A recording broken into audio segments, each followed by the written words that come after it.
Hello everyone, welcome back to my channel.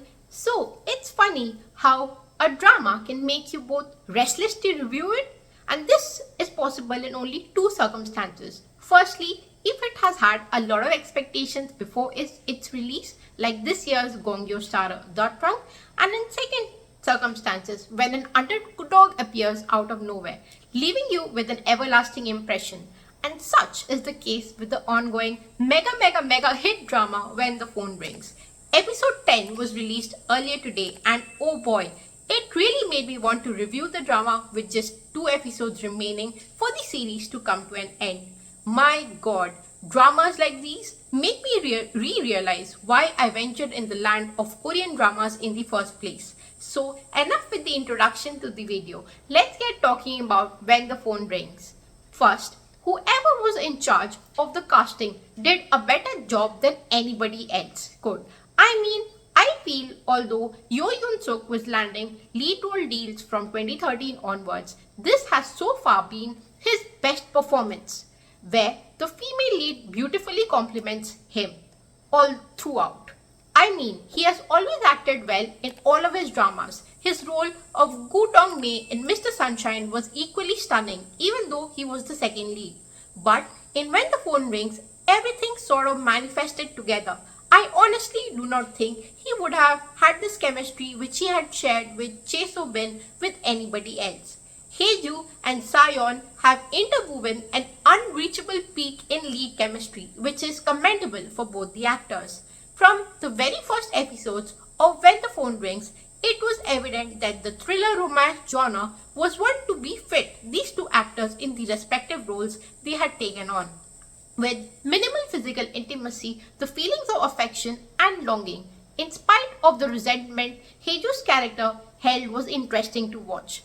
I can't pinpoint a single scene which had me glued, as When the Phone Rings is honestly a package where you can't seem to choose your favorite episode or occurrence, as the flow has been so smooth and the transition between episodes so effortless that kudos is to be given to the writers for their flawless work.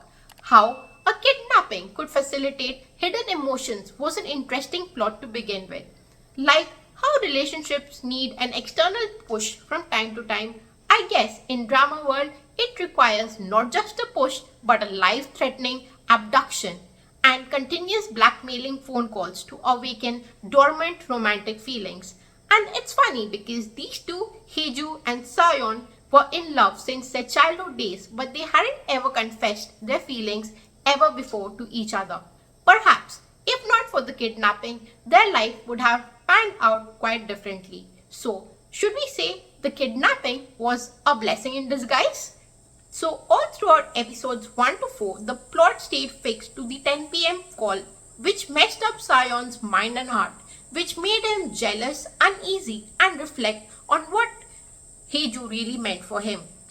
I had feared the emergency declaration in Korea, which messed up the broadcast schedule, would cause delays in between and it would affect the momentum of the show. But somehow, despite the few hiccups caused by factors beyond anybody's control, the viewership maintained a steady foothold, with loyal fans not letting the drama slide in terms of ranking.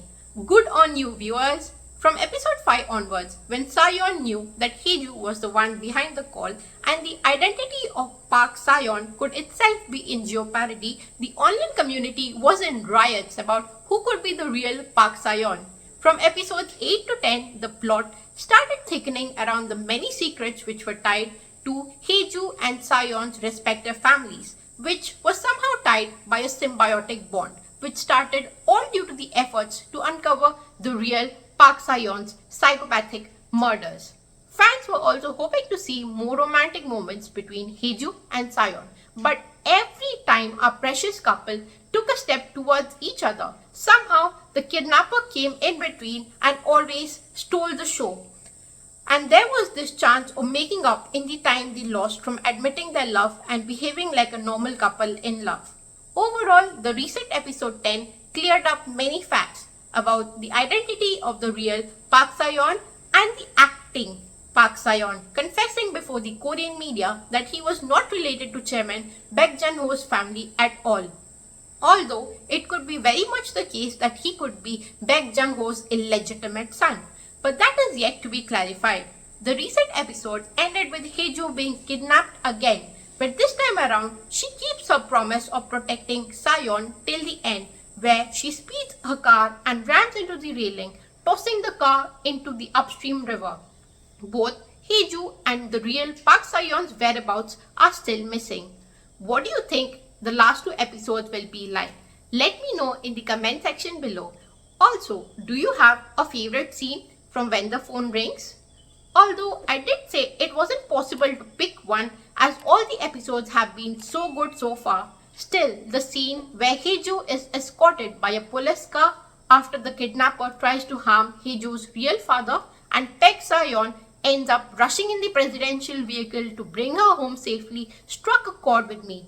At the exact moment when Park Sayon walked up to Haeju, who was weeping beside the police vehicle. Do you all remember that scene? Which scene from the drama has been your favorite so far? Let me know in the comments below. And just like I reviewed The Trunk and now made an overall review for When the Phone Rings, do you have any drama which you would want me to review next? Let me know and I shall see you the next time with more Korean drama news, drama reviews and much more. So stay tuned and subscribe to my channel to stay up to date. That's all for now. Thanks for watching.